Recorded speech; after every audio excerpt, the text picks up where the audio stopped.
Okay, Boker Tov. So I wanted to begin, first of all, with a little preamble before I begin. Go back to last week for a second, because my son shared something with me on Friday that when he shared it, I said, I have to tell the ladies on Tuesday, because we spoke about Kalev last week, about Kalev ben Yefuneh, and he shared with me a Dvar Torah that he had seen in Emet Yaakov, Rav Yaakov Kamenetsky, Zatzal, who wrote. He raised the question, famous question, why did Moshe daven for Yehoshua and not for Kalev? And there are many, many answers to that. Why Yehoshua needed the tefillah more than Kalev, why, and we spoke about it a little bit. Kalev's own ruach acheret, he was a little different. He didn't need the tefillah in the same way. But the answer that he gave, and I think you'll enjoy this, is ve'efshar shesavar Moshe shekalev shehaya nasui liisha tzadeket kmo Miriam hanviah betach lo yitafes be'atzat meraglim ve'ino zakuk libracha. So Kalev, who's married to a tzaddiket like Miriam Hanviah, didn't need the tefillah. If he merits to be married to such a tzaddiket, then clearly he's not going to get caught up in the problems and the temptation of the meraglim. Yes. So then for those of you who were worried last week, what are we going to do next week since we did such a thorough job on the Haftarah of Korach last year? Hashem was laughing up in Shamayim and said, it's Shabbat Rosh Chodesh, no problem. We don't have to revisit the Haftarah of Korach and stretch to find some, digression that we didn't, some thread that we didn't follow last year. But, Baruch Hashem, we did a good job then, so we can move on to a different idea. It's an opportunity to see a Haftarah that we really don't see so often. Because even Haftarah, when Shabbat falls out on Rosh Chodesh, there are certain months in which even if it's Shabbat Rosh Chodesh, we don't read that Haftarah. So for example, the most frequent Shabbat Rosh Chodesh comes out during Chanukah usually, in which case we read the Haftarah of Chanukah, which takes precedence over the Haftarah of Shabbat Rosh Chodesh. So it's really not so frequently read. So it's an opportunity that we have today. Baruch Hashem. Okay, so interestingly, the Haftarah is from Yeshayahu, the last perek of Yeshayahu. It's a long sefer, and we finally get perek 66, Samach Vav, the end. So after having shared so many nibuot, there's kind of this what's he going to end with? What's going to be the climax of this sefer?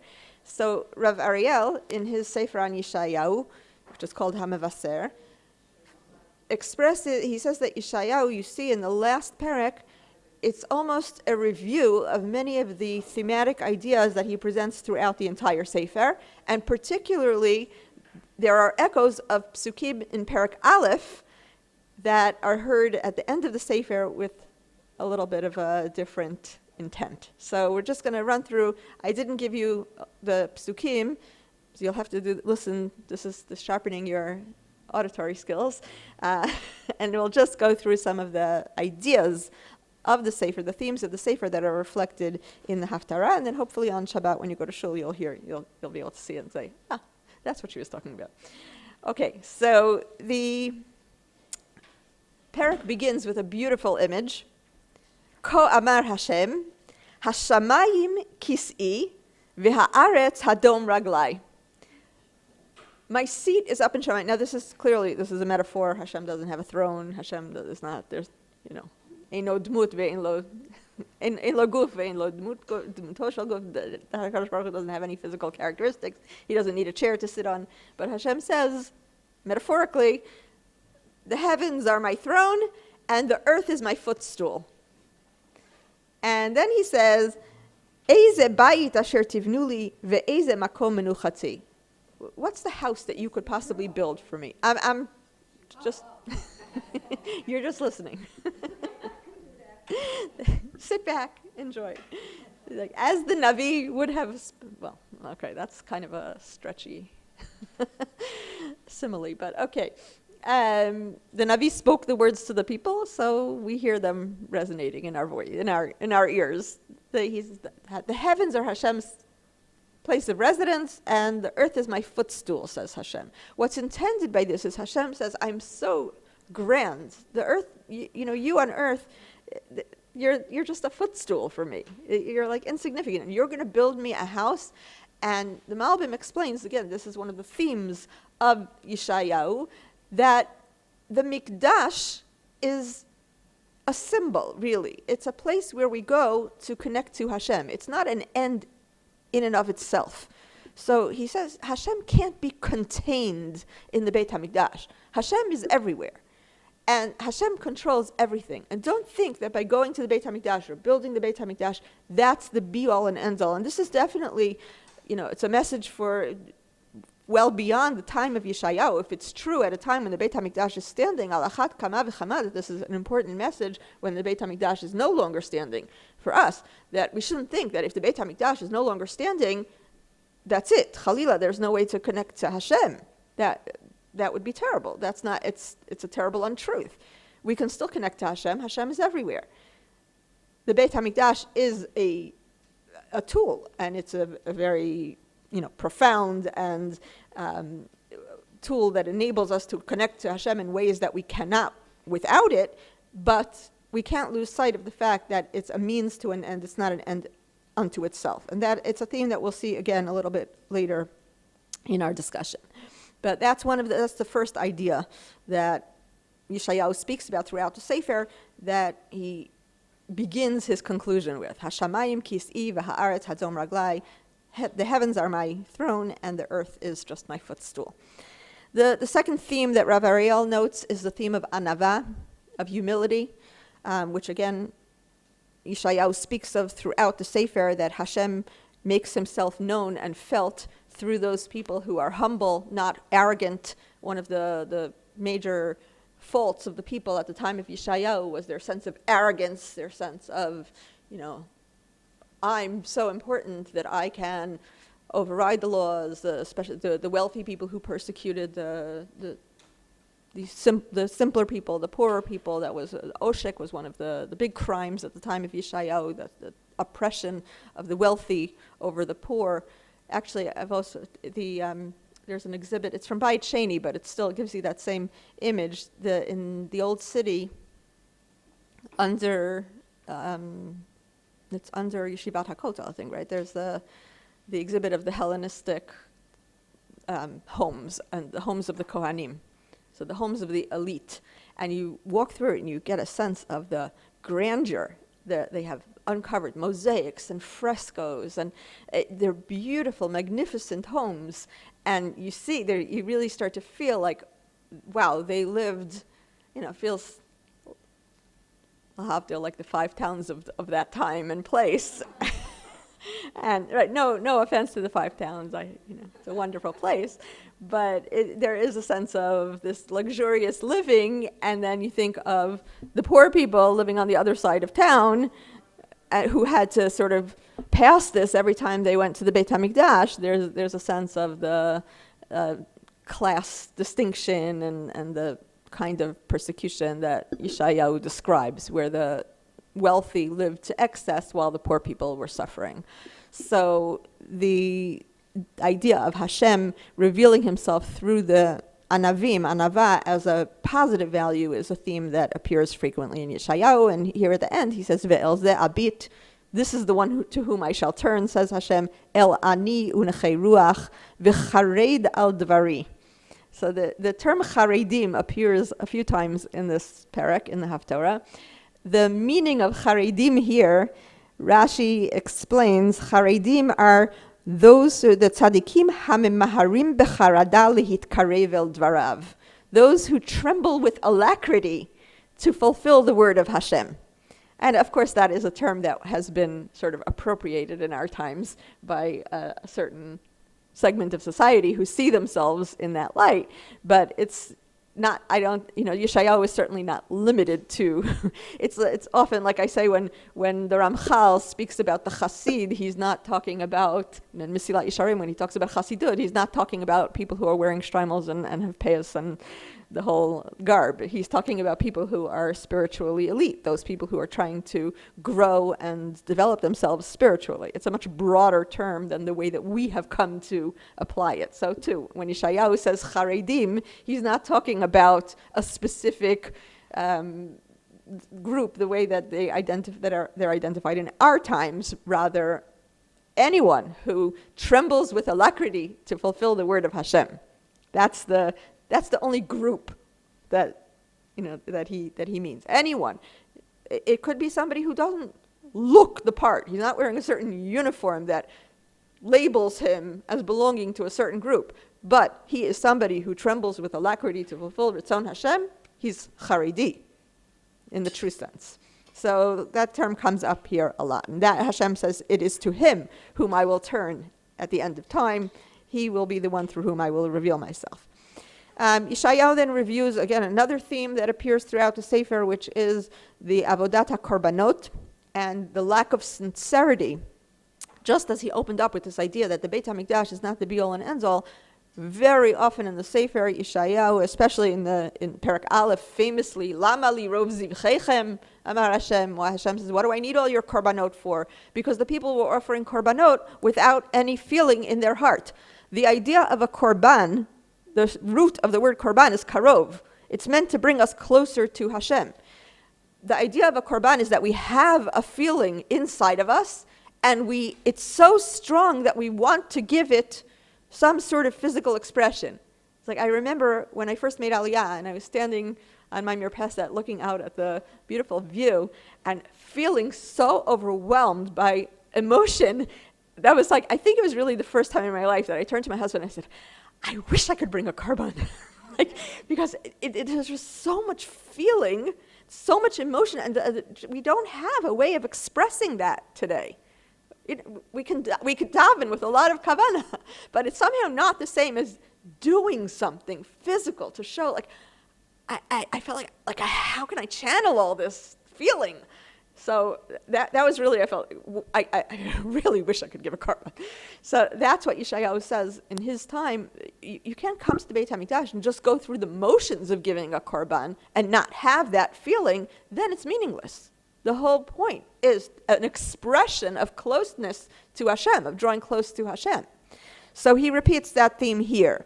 Shochet hashor makeh ish. If somebody, he shechts an animal to bring as a korban, and then he goes and he smacks his friend across the face, he strikes his friend, mivarech aven. It's like what we call a bracha levatala. It's meaningless. It accomplishes absolutely zero. You can't go through the motions of bringing a korban and not mean it and not apply it in other areas of your life. You have to be consistent and honest and true. When we stand before Hashem, if we're not honest, there's no point. Right? Hashem knows what's in our hearts. It's more to give us a vehicle, a means of connecting to Hashem. Hashem says in many, like in Perek Aleph, and he says, Lama li rov zivchechem. I don't need your zevach. It's not like I'm hungry and I need your food. You don't have to feed me. It's to give us a way of connecting to Hashem. And if we're not using it as a vehicle through which to connect to Hashem, why bother? It's meaningless. Another theme in Sefer Yeshayahu, of course, Yeshayahu is known as the Sefer of Nechama, the Sefer of Yeshua. There are more Nivuot Nechama in Yeshayahu than anywhere else, even though in other Sfarim there are also beautiful Nivuot Nechama. The Abarbanel points out, I believe, there's no nivu'ah of Yeshua and Nechama that doesn't appear in Yeshayahu. Now, there are other Nevi'im who echo Yeshayahu's words and teachings. They have the same nivu'ah, but no one has as many, all of them, and no one has anything that doesn't appear in Yeshayahu. So Yeshayahu really is the Navi of Nechama. So obviously, in his conclusion to the Sefer, he's going to reiterate themes of Nechama. One of them that he reviews is the Nikama, that Hashem will take, the vengeance that Hashem will take upon the Goyim. Another, he talks about the renewal, the rebirth of the nation. Yerushalayim will give birth to her children, and that the image of a Yoledet, Yerushalayim, and the Mefarshim say that means that there will be kibbutz galuyot, the people will return to Yerushalayim, but it's going to be like we're coming almost from within Yerushalayim. Even though we're coming from outside, when we return, and I think we've all felt this, when you set foot in Yerushalayim, there's a sense of, I've been here before, I'm coming home. I feel like this is my place. So when we come to Yerushalayim, Yerushalayim's like an ima that gives birth to her children, and we feel this is the nevuah of Achrit Hayamim, that there will be kibbutz galuyot, the goyim will be punished, and Yerushalayim will rejoice. And there are images of Yerushalayim rejoicing, simchu et Yerushalayim, v'gilu ba kol ohaveha, sisu itam, mesos kol hamitablim aleha. Anyone who has mourned for Yerushalayim will rejoice in the rebuilding of Yerushalayim. Beautiful nevuot to conclude all these ideas that appear throughout the Sefer. Yerushalayim will once again rejoice, and the goyim will return, will bring back the Golei Tzion. Not only will they not stand in our way, they will facilitate the return of the Jewish people to Yerushalayim. Even those from other nations will participate in the service of Hashem at the end of days. These are all, again, ideas that Yeshayahu has spoken about throughout the Sefer and reiterates at its conclusion. Finally, he speaks about the Aretz HaChadasha. There's going to be a newness in the land. Ki hineni borish shamayim chadashim va'aretz chadasha lo tizacharna harishonot v'lo ta'alena alev. Things the way they were won't even enter our minds. Things are going to be so new and wonderful that we're not even going to remember the problems that we had before. Just like the heavens are new, and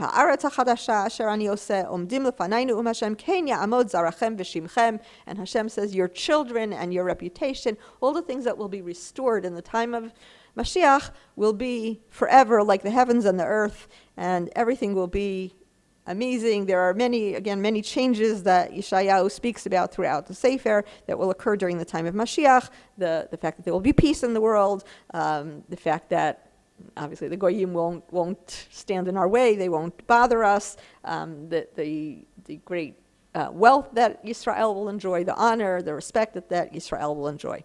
And the Sefer almost ends. The second to last pasuk of the Sefer is the pasuk that you have in source number 1. Finally, now you can look at the source sheet. V'haya midei chodesh b'chodsho u'midei Shabbat b'Shabbato yavo kol basar lehishtachavot lefanai amar Hashem. And here you also see why this Haftarah was chosen as the Haftarah of Shabbat Rosh Chodesh, because you have the juxtaposition of Shabbat and Rosh Chodesh. There are other places in Tanakh that mention, many places obviously that mention Shabbat. There are other places, other Haftarot, other potential Haftarot, Prakim in Navi, that talk about Rosh Chodesh. Here you have Shabbat and Rosh Chodesh mentioned together. V'haya midei chodesh b'chodsho u'midei Shabbat b'Shabbato. Every Rosh Chodesh and every Shabbat. Yavo kol basar. All humankind, possibly, will come to serve me, Amar Hashem. And this is the second to last pasuk of the Sefer. The last pasuk speaks again of the punishment of the goyim. And in general, right, we have a nohag that we always end on a positive note. So there are some chachamim who argue it is a positive note. It's the punishment of the goyim. It's a good thing. Nevertheless, it has it raises sort of kind of negative imagery or this and that. So many editions of the Sefer Yeshayahu will reprint Pasuk Chaf Gimel, the second to last Pasuk, at the end, again, like similar to Malachi when we repeat Hinei Anochi Sholeach Lachem et Eliyahu Hanavi, because again, the last Pasuk speaks of if you don't merit the coming of Mashiach, if you don't serve Hashem, then you'll be punished. So when the last Pasuk speaks of punishment, the second to last Pasuk is repeated. Here, because it's a Haftarah, so when we learn the Haftarah, we just leave off the last Pasuk entirely, and the Haftarah ends with the Pasuk of Midei Shabbat b'Shabbato, Midei Chodesh b'Chodsho b'Shabbat b'Shabbato. That's, okay, so let's explore this Nivu'ah a little bit. What does this foretell? So in HaMevaser, continuing with Rav Ariel for the time being, V'nechtam ba'b'sorah, he says that the Haftarah concludes, or Yeshayahu concludes the Sefer with this b'sorah. So this pasuk is not, it's a herald of things to come. What's the besorah here? What's the big news? Shehachodesh v'hashabbat yeyasu liyamim shel chibur udveikut b'shchina. Rosh Chodesh and Shabbat will become days of chibur, like oneness, connectedness, and clinging to the Shechina, to Hashem's presence.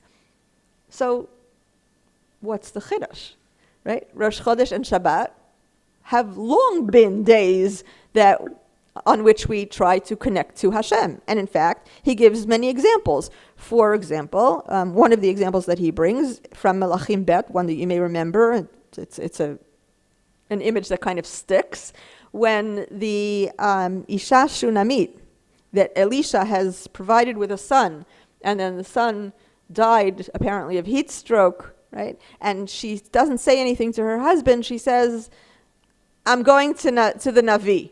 And he says, is everything okay? Lo Chodesh velo Shabbat, right? It's not Rosh Chodesh. It's not Shabbat. Why are you going to the Navi? And she says, Shalom. Everything's okay. Don't worry.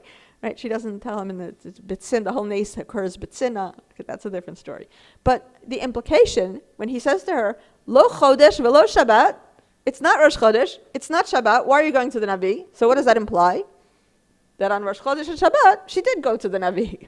And the Mefarshim derive from there, Chazal derive from there.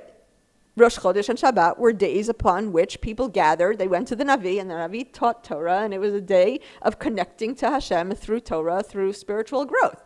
So what's the chiddush of Yeshayahu here, if that's the way it was? To say, in the future, Rosh Chodesh and Shabbat will be a day of connecting to Hashem.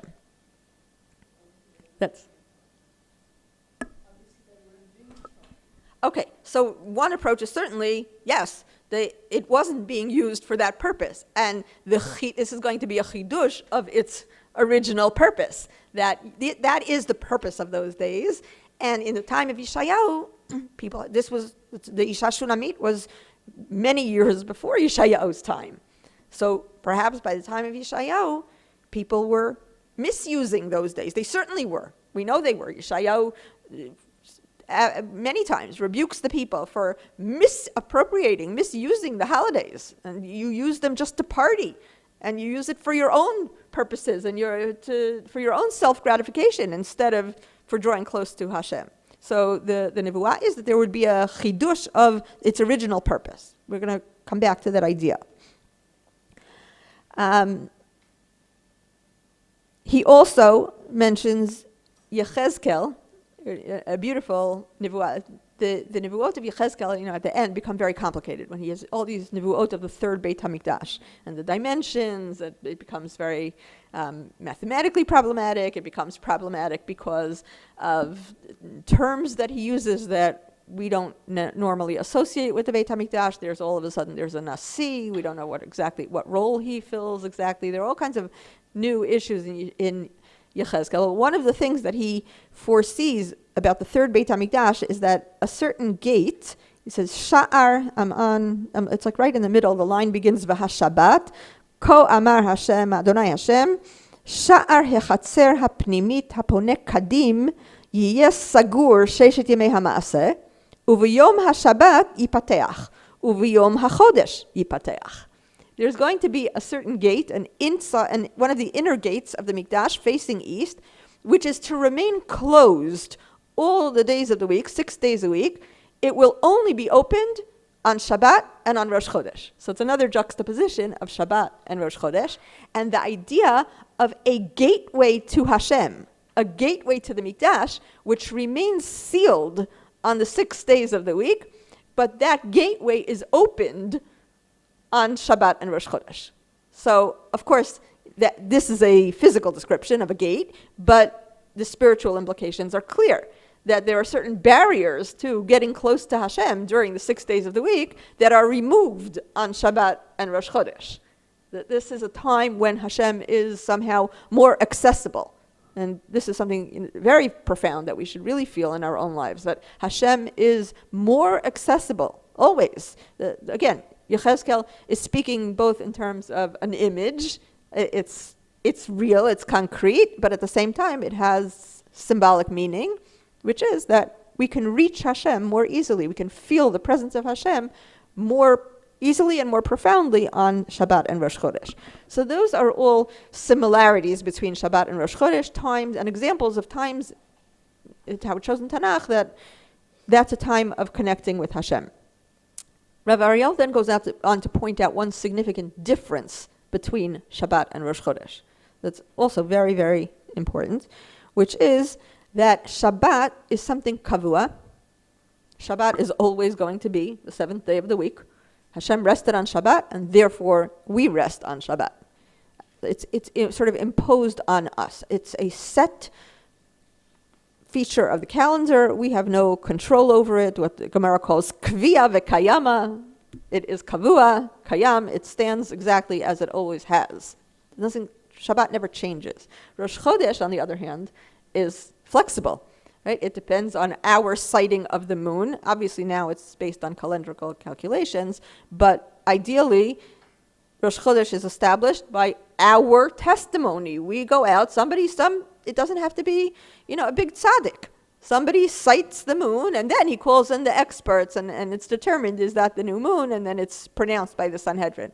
But the initiative comes from within the people, among the people. We set the time for Rosh Chodesh. We determine when Rosh Chodesh is. So that's a very significant difference between Shabbat and Rosh Chodesh. Shabbat comes from outside of us, and Rosh Chodesh comes from within. Yeah, also, well, the 1 or 2 days, yeah, it's a very flexible, sort of amorphous phenomenon, the whole sighting of the moon. And he ends with the line, Yisrael monim la levana. We dafka count by the moon, not by the sun. Hamitchadeshet v'noledet kol shloshim yom. Because of this idea that it waxes and it wanes and it is renewed every 30 days. V'lo lachama hasovevet b'maslula v'chozeret alav shov vashuv lelo shinui. The path of the sun never changes. The sun, if we count it according to the sun, it's consistent. That's why we have leap years, because we have to sort of make the two calendars fit together. The calendar of the sun is always 365 days. The moon, it changes. So you have 1 or 2 days and months of different lengths, and it never reaches 365 days. So we put in leap years, we had to put in an extra month to make up time and to get the calendars to sort of work together. So, why not just make it easy? Why not just have one calendar? Everybody follow the sun, which is unchanging. But Hashem says, no, I dafka want the idea of change to be implicit in the sort of ma'arechet hachayim, the way we govern our lives, the framework of our lives, has to be something that includes the premise of change, because people change. People are not static. Actually, went to a very big simcha last night, participated in a beautiful simcha, the wedding of a former Talmidah who got married for the first time at 42. Very beautiful, beautiful, beautiful simcha. And before the simcha, I had reminded her of something she said to me when she started dating about what she was looking for, which at the time, what I didn't say to her was, even at the time, I said, oh my gosh, you're looking for a needle in a haystack. But Baruch Hashem, she found him, but she said to me, I've evolved since then. People don't stay the same. We change, Baruch Hashem. And Hashem says, I want you to set up the framework for your lives in a way that's going to reflect that. I don't want you to stay static all the time. I want you to be able to change and to grow and to evolve and open yourself to new possibilities that maybe you didn't think of as a possibility 20 years ago. Right? We all feel that, Baruch Hashem. Like if we were still in our mindsets only open to the things we were open to 20 years ago, we evolve, we grow, we open our minds, we open ourselves up. And Hashem says, that's what I want for you, that's why I want you to count according to the moon. In terms of what's the besorah here, what's the news that the Navi is bringing? So Abarbanel says, V'haya midei chodesh b'chodsho, and there's another problem, which, by the way, the Abarbanel and the Malbim, whom we're going to look at both, are both addressing here, which is, the Navi says, V'haya midei chodesh b'chodsho, midei Shabbat b'Shabbato, yavo kol basar lihishtachavot lefanai. In all humankind will come bow before me. And what are some of us thinking, those of us who are introverts? Oh my gosh. That's going to be a huge crowd. That's going to feel so uncomfortable. I am not going to want to be there. Because that's just, it's some people like crowds. Not me. So there's this idea. What does that mean? Kol basar. Everyone in the world is going to come bow before Hashem every Shabbat and every Rosh Chodesh, like, I'm staying home. I'm getting into bed and not coming out. But no. So Abarbanel says, "V'haya midei chodesh b'chodsho midei Shabbat b'Shabbato yavo kol basar lishtachavot lefanai amar Hashem ki lo amar kol basar al kol ha'umot." This doesn't refer to everyone. Ki im al tzadikei Yisrael. This is only referring to the elite of Am Yisrael. Sheyeshuvu al haaretz.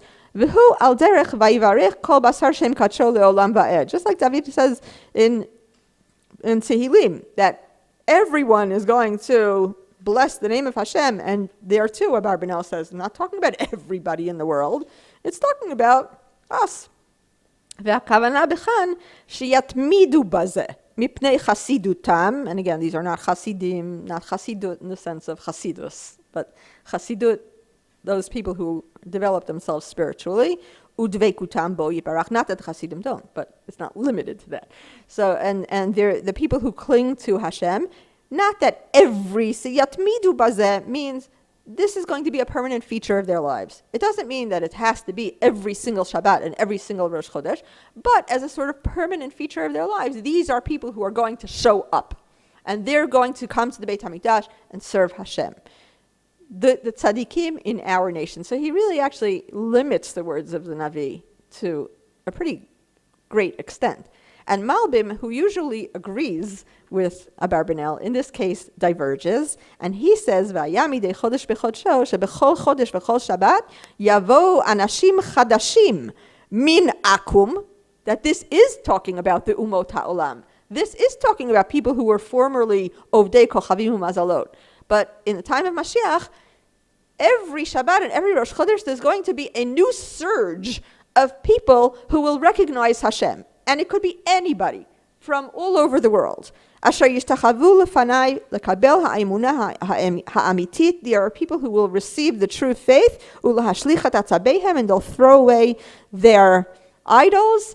And again, it doesn't mean that they're going to come every single Shabbat and Rosh Chodesh, all of them together at the same time. It means that there are going to be waves, and every Shabbat there's going to be some kind of chidush. Every Rosh Chodesh there's going to be a chidush. New groups of people, more people are going to come and accept Hashem, and then they're going to go home.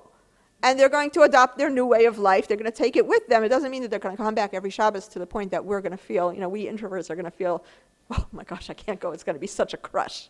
Right? Also, of course, Chazal speak about how there will be space. Just like one of the miracles of the Beit HaMikdash was that everyone had Daled Amot, because really most people do need personal space.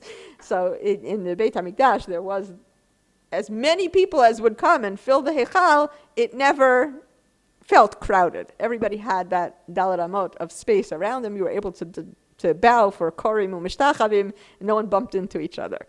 So have that arm's length that some of us need in order to, and who knows, maybe we won't be so crippled by that in the future. But this is the Malbim sort of restores what I think is really more the intent of the Navi. This is a besorah, this is a change that will occur, that in the time of Mashiach, people will come, yavo kol basar, because to say kol basar is only talking about tzaddikim is a little bit difficult to understand. It doesn't sort of fit with the way that kol basar is used throughout Tanakh.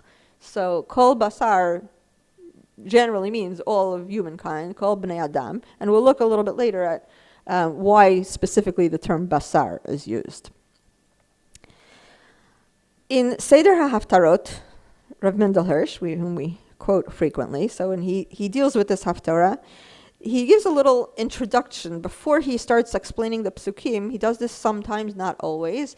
In this case, there's an introductory sort of mini essay at the very beginning, and he talks about the function of the Beit HaMikdash.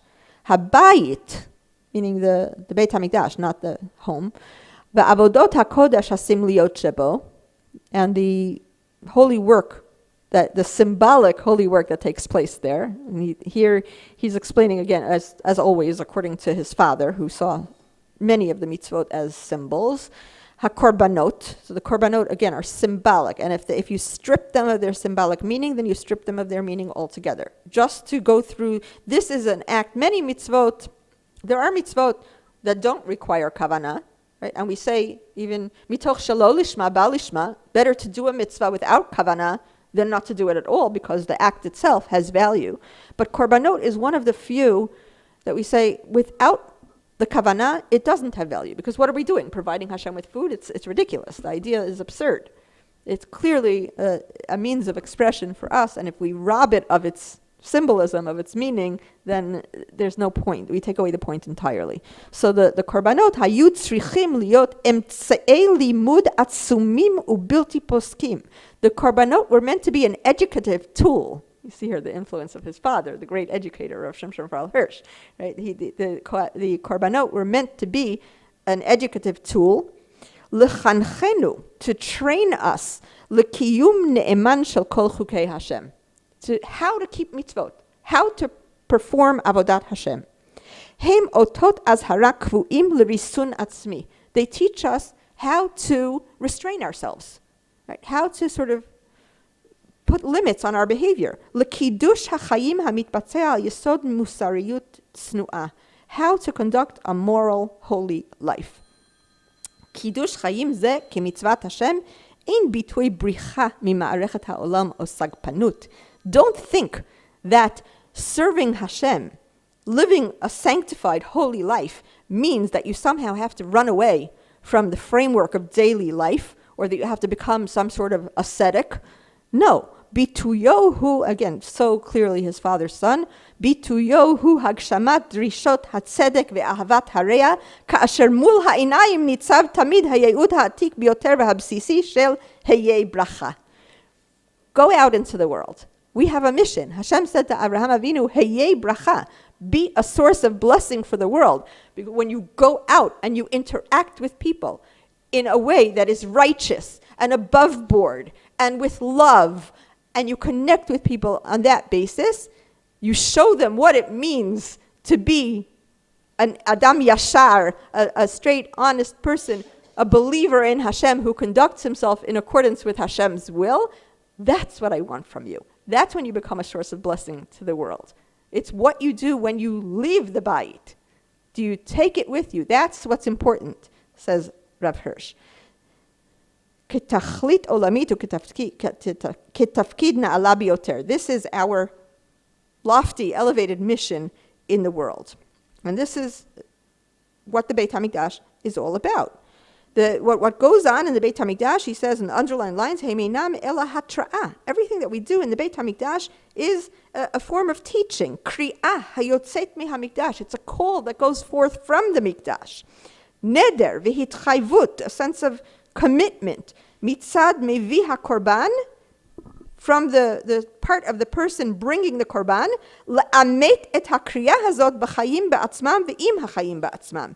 That if we have to take this feeling that we feel and express through the bringing of the korban and take it forth into our lives and through our lives express that feeling as well. Rosh Chodesh, and that's what you're bringing together so beautifully, and I just keep on thinking of this over and over. Right. These two things. Thank you for bringing that up, because Rav Hirsch is definitely basing himself on the idea that how do we express Rosh Chodesh? How do we put if there's an idea of celebrating Rosh Chodesh, how is that expressed?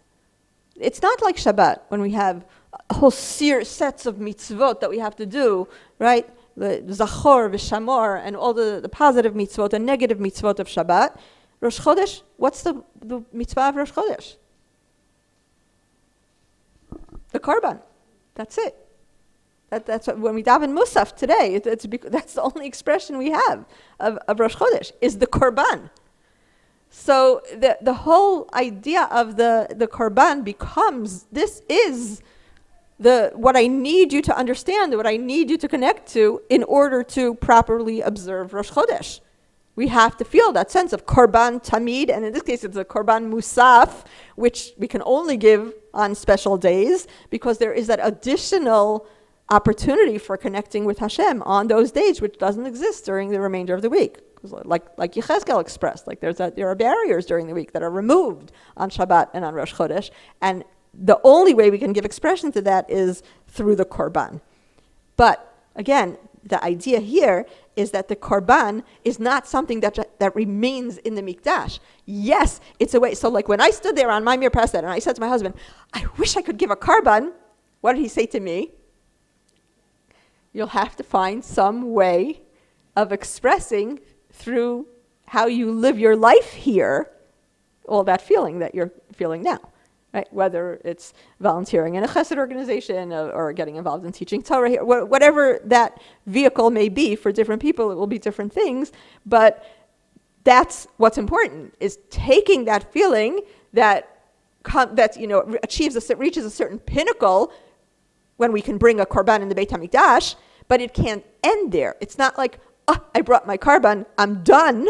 You brought your korban, amazing. You've now reached a new level. Now, when you leave the Beit HaMikdash, you're not the same person as you were when you entered. That's another aspect of the vision of Yechezkel. You never go out the same way that you came in. If you come in from the north, you go out from the south. If you come in from the south, you go out through the north, because you have to be changed by that experience, go forth a different person, and put that into concrete action outside the Mikdash. When you go back and you re-enter society and your day-to-day living, take that with you. Be elevated by it and give that expression through your behavior. So that's essentially what he says. And then he goes on a little bit of a diatribe against people who use a shul. And he says that applies to going to shul in our day.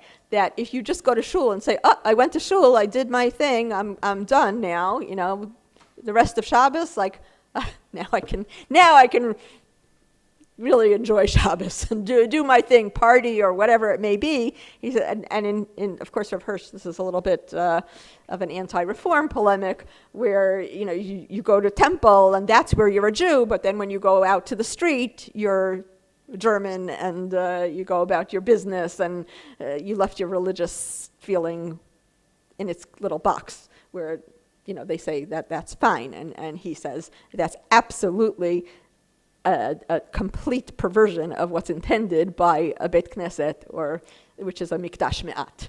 That we go there, yes, we gather and we connect with Hashem, but you can't leave and leave it behind. When you leave, you have to take it with you, and if you don't take it with you, then you miss the whole point.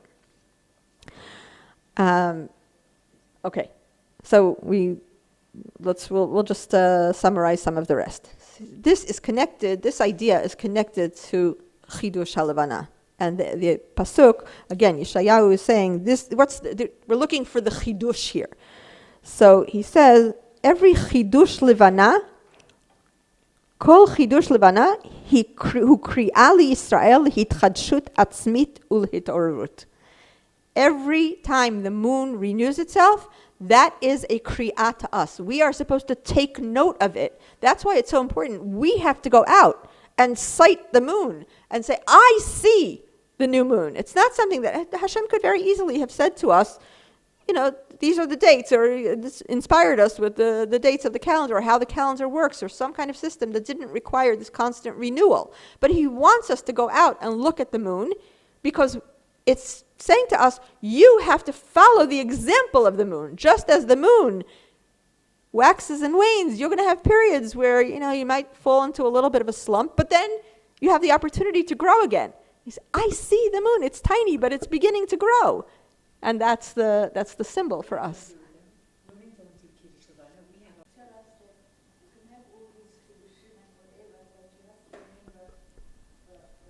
That's beautiful.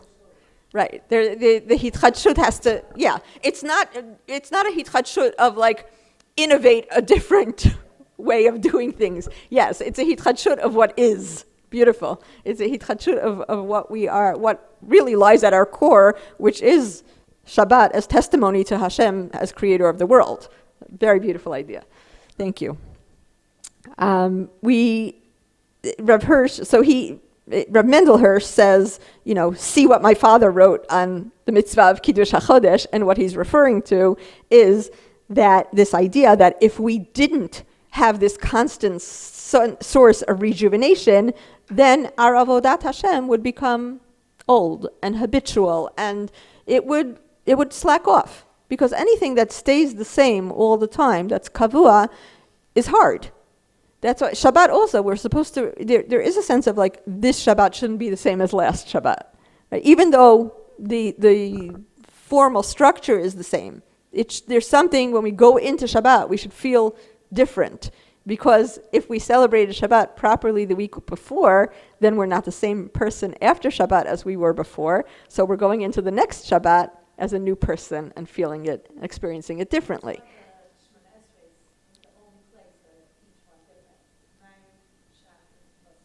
Correct, because each one brings us to a new level. We're not the same person as we were before. So with every succeeding Shabbat, we experience it, hopefully, differently and on a higher level. But at the same time, even that, it's hard to achieve that, and that's why we need Rosh Chodesh, which implicitly teaches this idea of hitchadshut. The term Chodesh and Chadash are clearly related. There's a renewal that's implicit in the very terminology of month, the new month. Finally, Rav Ariel concludes with a reference to David HaMelech.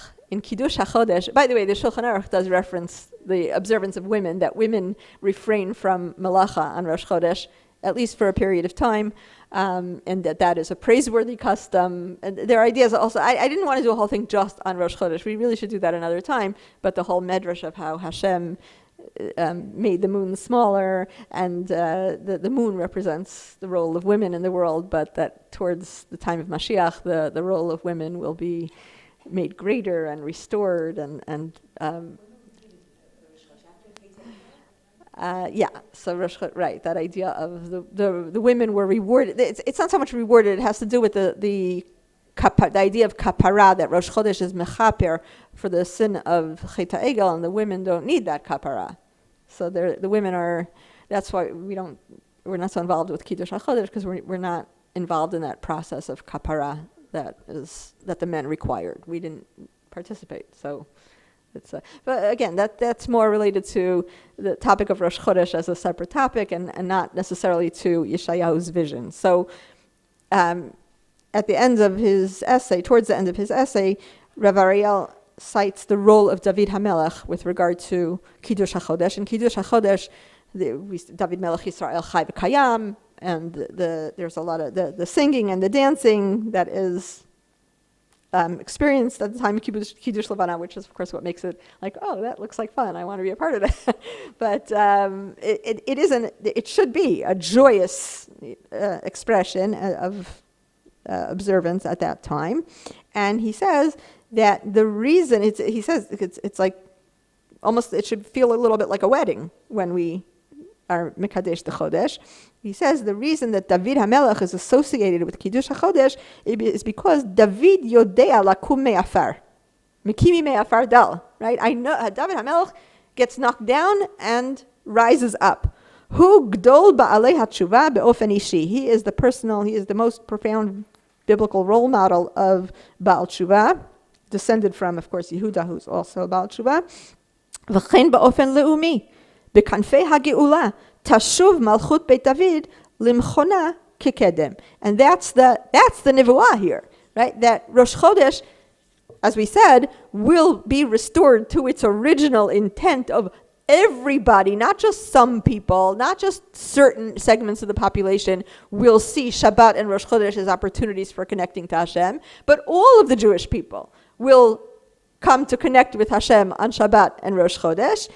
That will happen on the wings of Mashiach, b'kanfei ha'geula, when Malchut Beit David is restored. B'tikun ma'arechet ha'chayim ha'le'umiyim, when the national framework of life is fully restored, mitchabrim kan shnei ha'ktzavot, ha'chodesh v'ha'shabbat mitztarfim yachad. So at that time, you have Rosh Chodesh and Shabbat working together, shnei ha'mamadim, halalu hakavua milamala v'hamitchadesh al yedei ha'adam, both that which is imposed upon us from above, like Shabbat, and that which is initiated on earth by human effort, will join together, mitchabrim lifnei Hashem, before Hashem, ubekoach ha'ara elyona, and with the power of divine illumination, kfula zo, me'atzev am Yisrael et chayav. And it's through that that we aspire to. Yeshayahu is setting before us